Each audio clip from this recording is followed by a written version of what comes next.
La jeune fille fut stupéfaite lorsqu'elle découvrit que sa mère, connue pour sa radinerie, avait soudainement commencé à dépenser sans compter.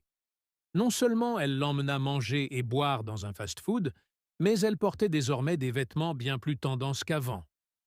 Ce que la jeune fille ignorait, c'est que la personne devant elle n'était pas sa mère, mais son petit frère, qu'elle n'avait pas vu depuis plus de 10 ans. Il s'avéra que le frère cadet s'était disputé avec leur père ce jour-là au sujet d'une visite à leur mère.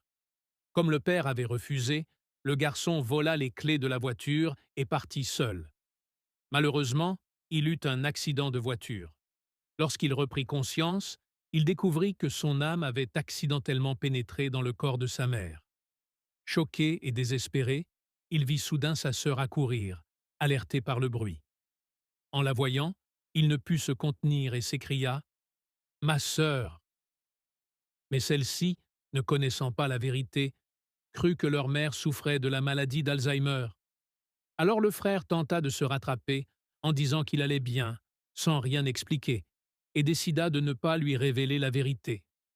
En voyant ce que sa mère et sa sœur mangeaient, il fut envahi par la tristesse et se mit à maudire leur père infâme en silence. Voyant que sa sœur mangeait un repas pauvre et acide, il l'emmena immédiatement dans un fast-food où ils mangèrent des burgers et des cuisses de poulet. La grande sœur était troublée. Même en classe, elle se mit à soupçonner que leur mère souffrait d'une maladie grave, pensant qu'elle voulait tout dépenser avant qu'il ne soit trop tard. Absorbée par ses pensées, elle fut remarquée par l'enseignante qui convoqua les parents. Entre-temps, le frère cadet se rendit au distributeur pour retirer de l'argent avec la carte bancaire. Là, il fut choqué de découvrir que leur père ne donnait à leur mère qu'un maigre budget de moins de 1 000 yuans par mois, alors qu'il dépensait des centaines de milliers pour les sacs de sa maîtresse. Pris d'une colère noire, il jura de lui faire payer.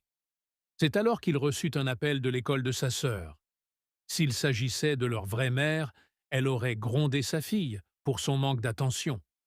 Mais cette fois, au lieu de la réprimander, il s'en prit violemment à l'enseignante.